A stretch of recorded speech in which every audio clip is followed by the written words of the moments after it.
Coming to you for the first time from the interior of my Subaru Outback. It is Friday Night Vintage. Finally have some time to put this together.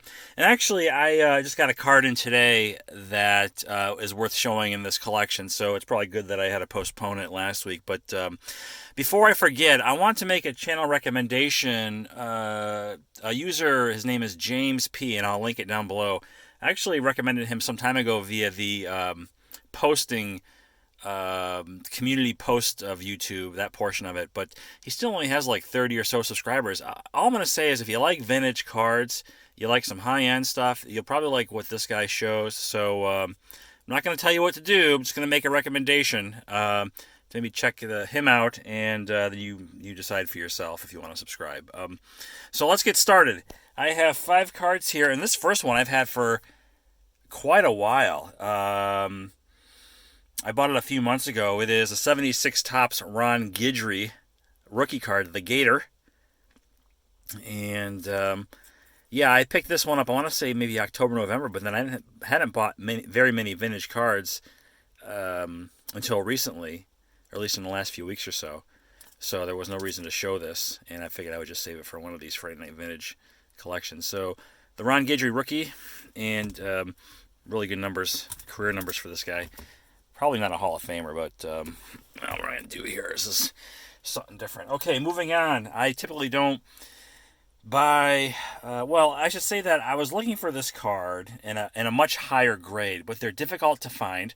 And I came across this one, and it is a low-grade PSA 2, but it's Whitey Ford rookie from 1951 Bowman. And I just really like the centering on this. The reason why it's a 2 is because there's some creasing on the surface. Oops. But yeah, I had my eye on a much higher grade version of this, but it was being sold by somebody who had been implicated in the, and not PWCC or Propane, but somebody else whose name came up in that thread over at Blowout about all the trimming, and all that bullshit that's going on right now with graded cards. And, you know, it's really too bad.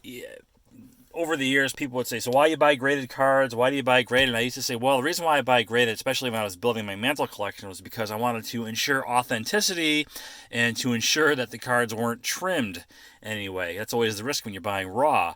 Well, I guess all that's out the window now with the recent hobby scandal. So it'll be interesting to see what happens at the end of all this, but it really is disappointing. And in the meantime, I keep buying PSA cards. And all right, up next is a card that is somewhat popular, and it's from the 71 set, so very timely with the recent release of Topps Heritage. It's the Roberto Clemente, and I picked this one up in a 7.5. I was looking at the 8s that were available, and frankly speaking, not only were they 3 times what this cost me, I don't think they looked as good as this. And so I went with a 7.5. And, you know, one of the things I'm trying to do with cards, you know, higher end cards like this, is to look at them inside the slab. I'll compare, let's say, a PSA 3 or a PSA 4 to a higher grade card of the same player, the same issue, to see if maybe this one is shorter in the slab. I don't know if that's a really good test to determine if it's trimmed or not. I really don't know anymore. I guess I just kind of hope that the stuff I'm buying is legit. And it really sucks that I have to think that way now. But so I got the 71 Clemente, and then I picked up another card that was on my list, I think from last year, target list. It's a Reggie Jackson rookie, also in a wallet-friendly 7.5 instead of an 8. About half the price. And this one has really good centering. Tough to get centered 69s, as a lot of people know that collect, and I keep dropping these fucking cards. Look at the Reggie there. So Reggie rookie.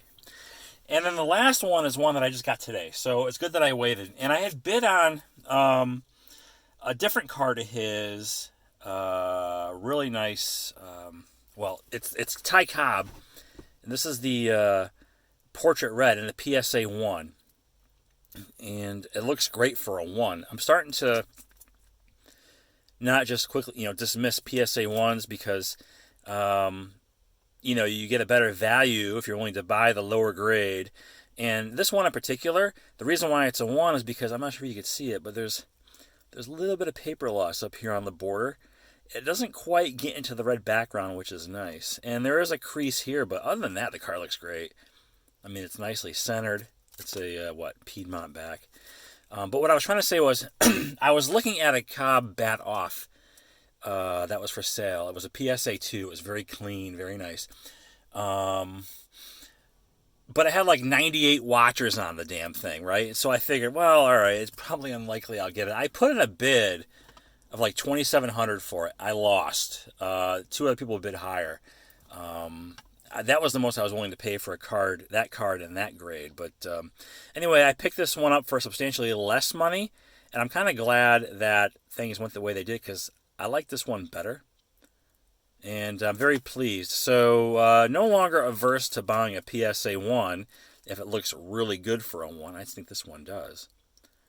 And anyway, and I'm sorry for the glare here. Take one last look if we can. The Cobb, the Gator, the Clemente, and the Whitey Ford, and then Reggie Jackson. So, sorry for the delay. That'll do it. So coming up, I guess up next for me is going to be, I got notification that my cello box of 2019-2020 Optic basketball has shipped. And then I think if you follow my channel, you saw I have a couple of mega boxes and a couple of retail boxes that I'm going to bust open. So that's probably going to be what I'm doing next, sports card-wise. So until then, thanks for watching, and I'll talk to you later.